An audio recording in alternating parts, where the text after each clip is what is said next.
Bien.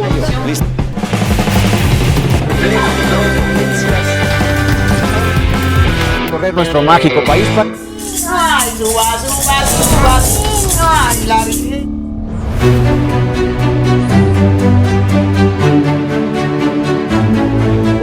Nuevos momentos de Hoja de Ruta, un nuevo programa, Tendencias, esta vez con Verónica Silva y David Almeida.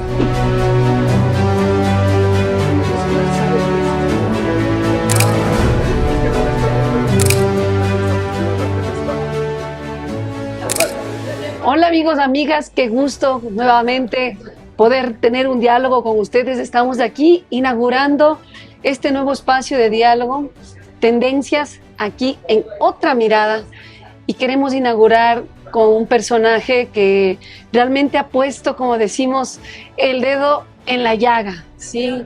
Estamos con David Almeida, sin duda un profesional muy convencido. Creo que tu patriotismo nos ha impulsado también a otros a sumarnos a esa lucha. Y hoy vamos a conversar de lo que está ocurriendo en nuestro país.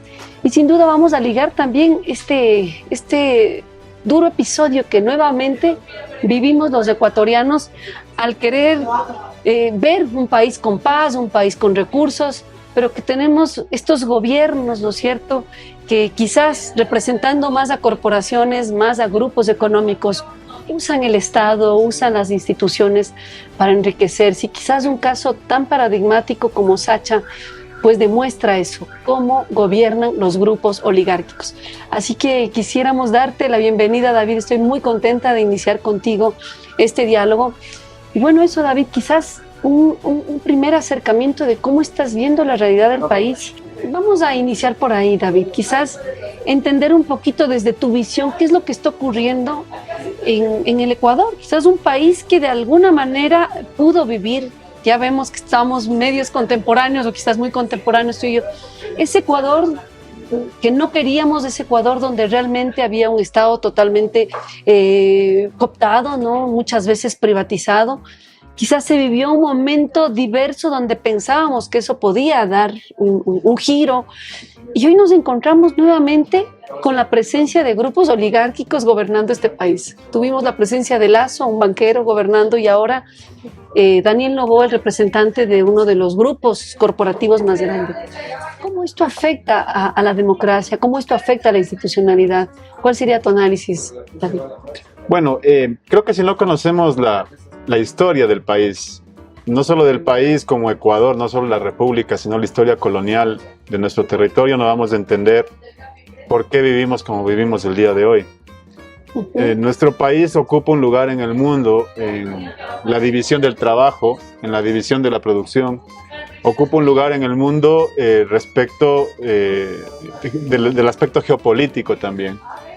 Y nuestro país también a la vez tiene una historia en donde básicamente ha gobernado la burguesía de diferentes tintes, la burguesía agroexportadora, la burguesía financiera. Es decir, no ha habido un periodo en nuestro país, a pesar incluso de ciertas revoluciones, en donde haya gobernado el pueblo. Digamos, la época de la revolución liberal únicamente significó el salto de nuestro país al gobierno capitalista, o la adecuación de la forma política en nuestro país a lo que ya venía en los modos de producción. ¿Sí? Y posteriormente a eso, a pesar de que se diga de que ha habido gobiernos populares y que revolucionarios, en realidad lo que hemos tenido ha sido siempre la burguesía aliada a la burguesía internacional gobernando en nuestro país, y por tanto los intereses que terminan primando en la política nacional terminan siendo los de la burguesía internacional con alianza de la burguesía criolla, pero el pueblo siempre tiene que terminar enfrentando esa política, ¿no? Sí, pero de alguna manera existió una construcción del Estado, ¿no? Tú mencionas la revolución liberal, pero quizás también, ¿no?, en el periodo de los 70 con Rodríguez Lara hay una concepción de entender ese Estado social, incluso de ver, por ejemplo, reglas claras para los trabajadores, o por lo menos darnos certezas en el tema salud, educación.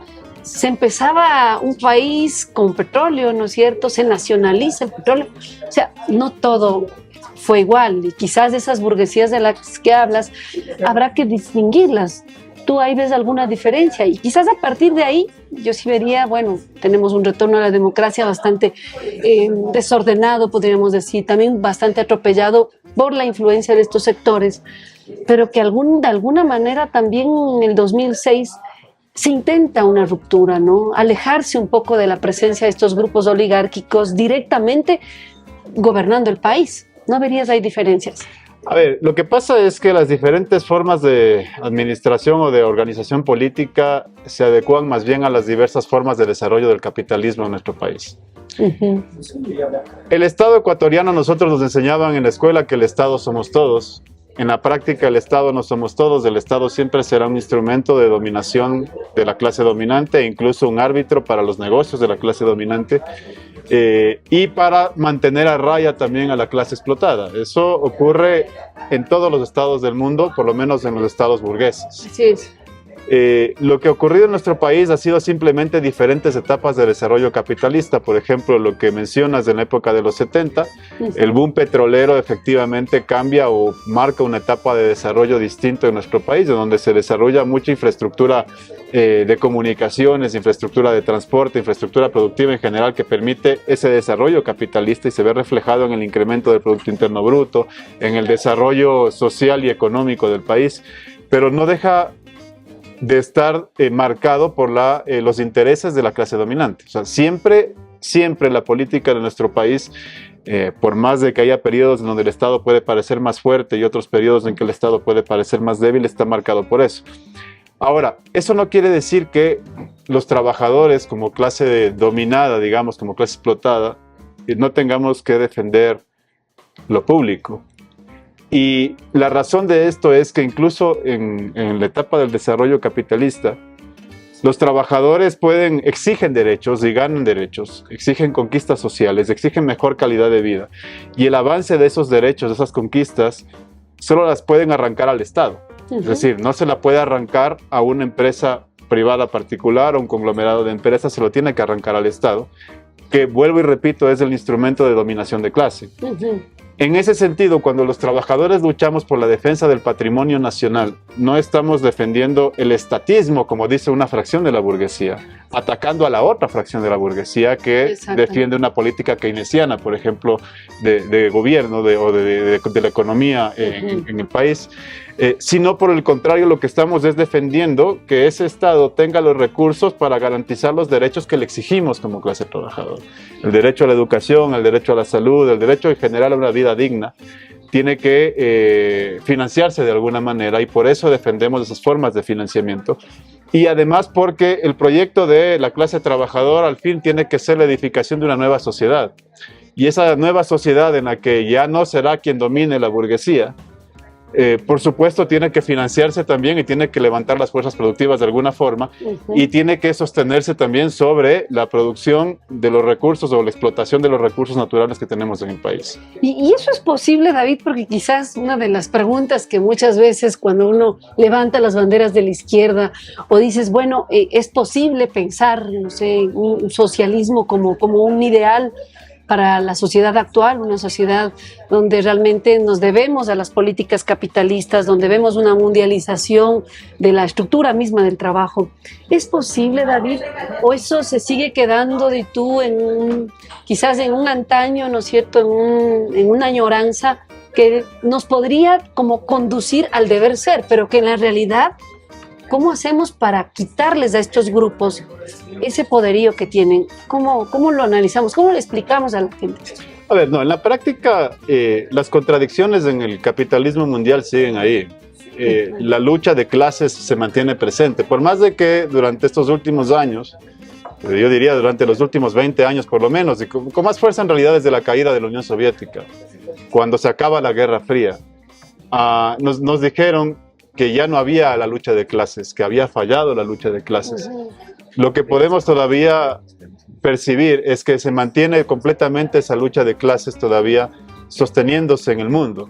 vemos en distintos países como unos países invaden a otros por recursos naturales, es decir, son invasiones económicas, no hay razones políticas y raciales en el fondo del asunto, sino siempre razones económicas. Vemos como los trabajadores en el mundo industrializado, en el primer mundo, todavía luchan contra la explotación capitalista también y se organizan. Vemos las grandes huelgas en Francia.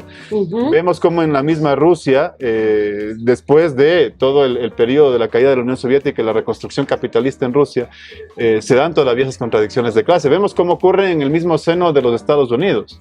Es decir, la lucha que mantiene la fuerza, la mano de obra inmigrante, la fuerza laboral migrante, la fuerza laboral estadounidense mismo, la fuerza natural, laboral que no es ilegal, por decirlo así, demuestra que existen esas contradicciones de clase. Es decir, no porque la hayan declarado extinta, las condiciones concretas dejan de existir, ¿sí?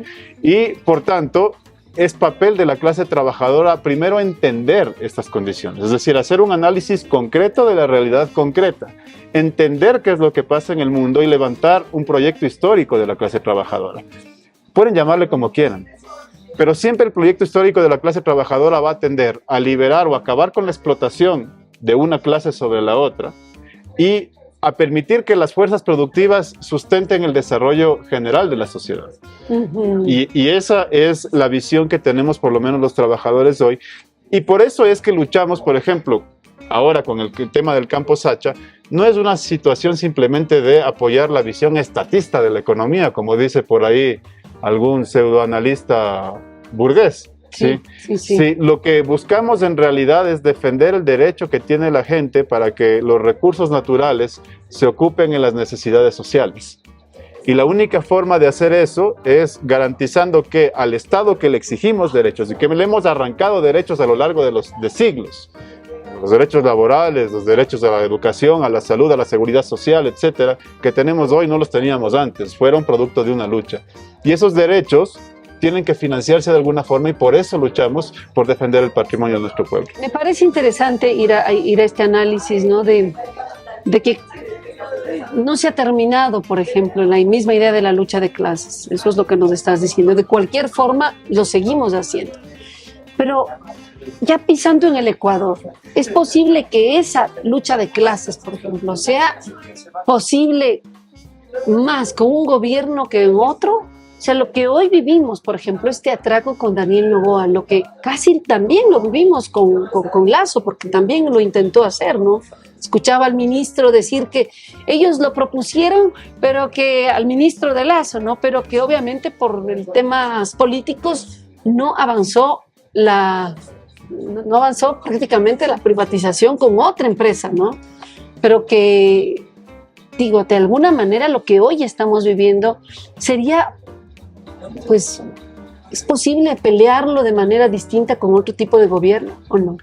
A ver, hay gente que piensa que uno puede escoger con quién luchar. De hecho, he escuchado eso en la política en general. Yo creo que la historia sí nos ha demostrado que mientras sea la burguesía la que domine, no importa la facción burguesa que esté en el poder, la clase trabajadora tendrá que pasar momentos difíciles. Es decir, mientras la clase trabajadora no tenga vocación de poder y entienda que debe construir el poder del proletariado, de la clase trabajadora, del campo y la ciudad, y el proyecto histórico de la clase trabajadora siempre va a sufrir condiciones de explotación, más allá de la fracción burguesa que esté. Y esto se ve clarito en muchas medidas.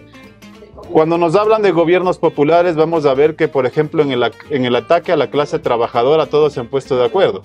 Cuando se ha tratado de disminuir derechos a sindicalización, por ejemplo, esto ha ocurrido en todos los gobiernos sin importar el color.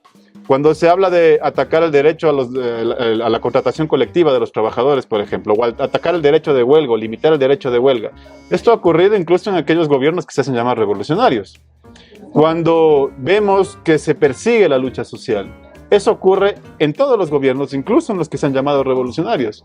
Entonces, hay una situación que los trabajadores a veces todavía no logran entender y por eso terminan encaminándose o encuadrándose detrás de cualquiera de las fracciones burguesas, como ocurre en los procesos electorales normalmente. Y es que la burguesía sí entiende que tiene un enemigo de clase.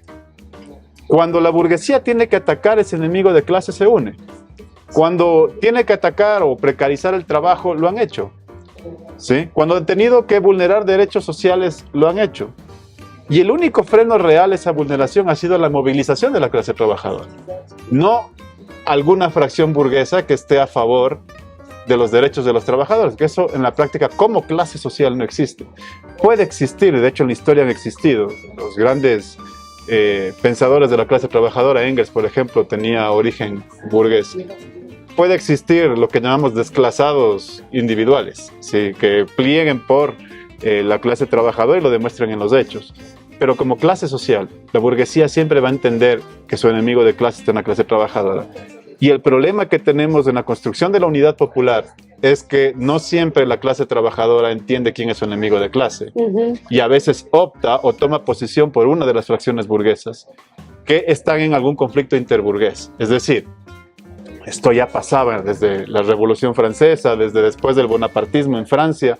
Se estudió mucho en los análisis de Marx, por ejemplo, en la Guerra Civil en Francia, en el 18 Brumario, cuando la burguesía llamaba a sectores populares a su lado, a sus filas, pero luego traicionaba los intereses de esa burguesía. Pasa en las revoluciones liberales de nuestro continente. Claro, y eso justo te iba a decir, ¿no? Esas revoluciones que de alguna manera también marcan ese Estado de derechos, Estado social, como ocurrió, no sé, Getúlio Vargas en Brasil, ¿no? O que lo que ocurrió también, y tú con Perón en Argentina, el proceso del APRA en Perú, no sé, bueno, Cárdenas en México. De alguna forma te marca otro tipo de Estado, y ahí es lo que yo quizás digo, es posible pensar, o sea, a pesar de esas contradicciones que tenemos, a pesar de no podernos salir en este momento totalmente del capitalismo, pero quizás ver esos espacios de fuga, ¿sí? Con liderazgos, con agendas, ¿no es cierto?, que realmente estén a favor de la gente. O sea, yo te digo, eso con Noboa yo no lo veo. O sea, no veo la posibilidad de que a pesar de que exista una presión trabajadora, el modelo Noboa cambie, porque estructuralmente tiene un origen, ¿no es cierto?, un origen de clase, como tú señalas, que obedece a favorecer a sus corporaciones, que obedece a favorecer a su linaje oligárquico. Entonces, ante eso yo sí creo que hay que hacer una diferenciación, David, porque si no todo sería igual.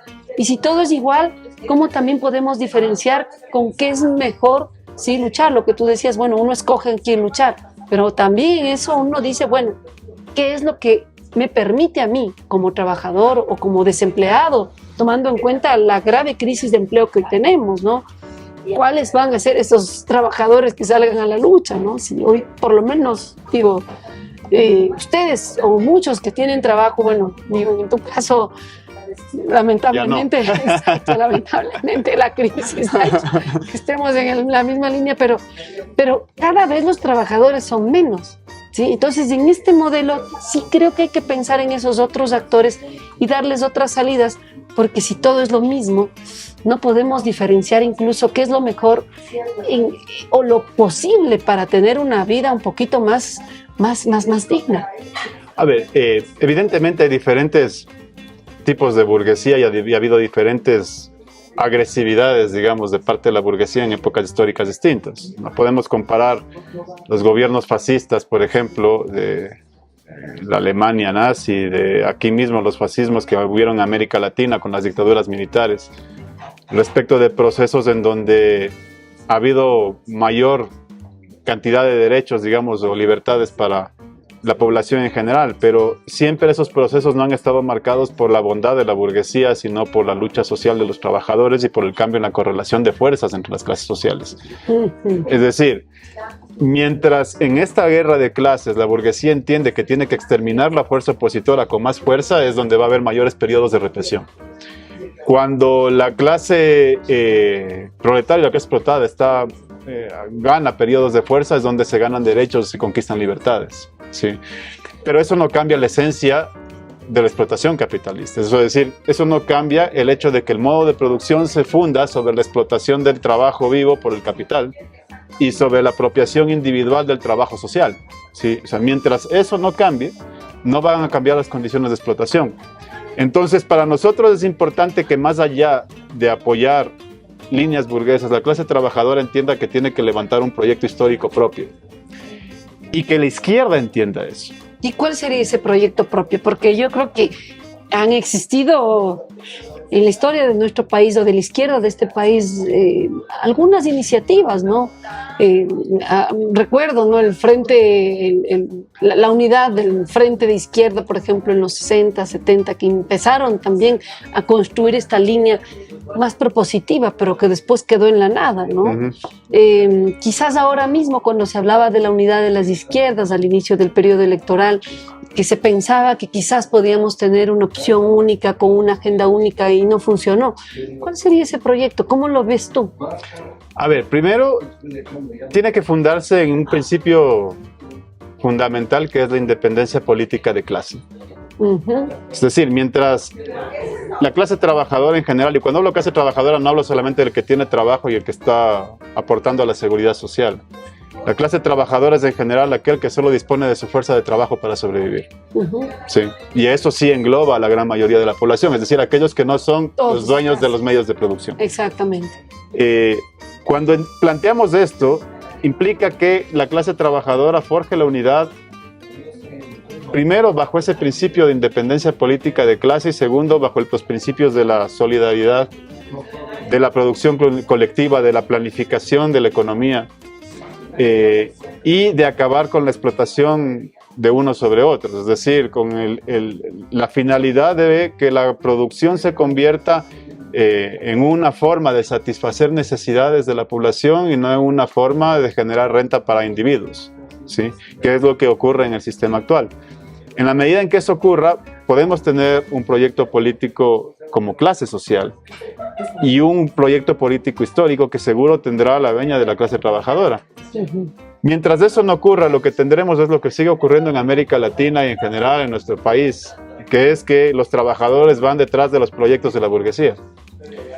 E incluso terminan los trabajadores peleando unos con otros, discutiendo los proyectos de la burguesía, mientras esa misma burguesía le sigue quitando derechos y le sigue quitando condiciones de vida digna.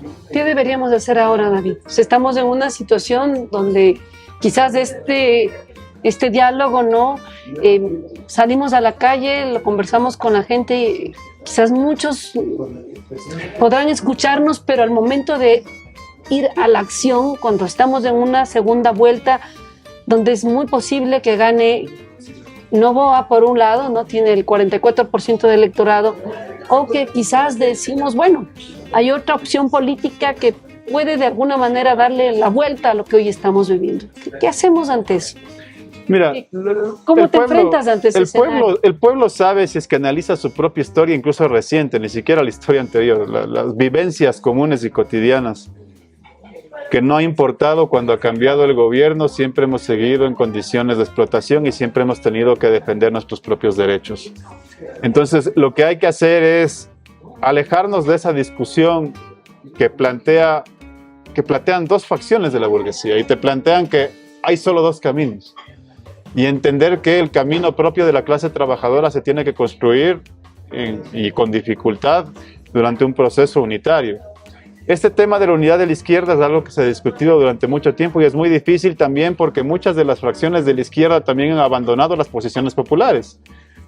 Es decir, también pasa porque la clase trabajadora identifique quiénes están con ellos y quiénes no, y quiénes son traidores de la clase trabajadora.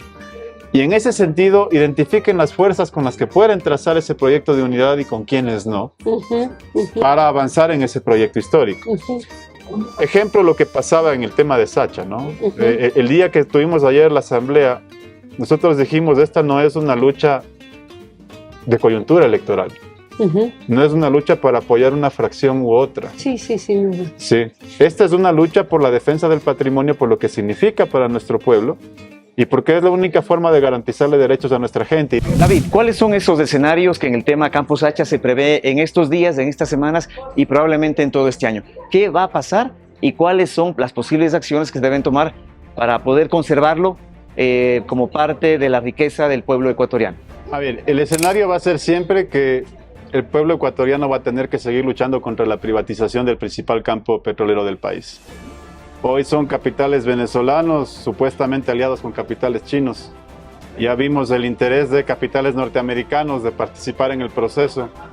Y a lo largo de la historia han venido siempre diferentes capitales extranjeros y nacionales a buscar hacerse con la producción del campo Sacha, ¿no? Va a suceder que se mantenga en manos del Estado siempre que la lucha social haga que eso ocurra. Sí, en este momento es importantísimo notar cómo una lucha que la empezamos los trabajadores se convirtió en una causa nacional. Y eso es lo que está fortaleciendo el proceso para lograr detener esta adjudicación que está ya casi sentenciada. En la medida en que eso se pueda sostener, los recursos de Sacha seguirán siendo para nuestro pueblo. Caso contrario, va a llegar un momento en que sea privatizado. Bueno, un diálogo muy interesante, David. Nos quedan algunos temas pendientes. No logramos ver por quién va a votar David. Va a estar difícil eso, pero bueno. Este es el inicio de Tendencias, aquí en Otra Mirada. Acompáñenos, síganos, porque esto es lo que necesitamos también los ecuatorianos, de esta nueva generación, no sé, de nuevas voces, ¿no? De hacer política de la buena. Así que acompáñenos, les esperamos. Y muchas gracias, David, por estar aquí. No, gracias por la invitación también, Ver. Chao, chao.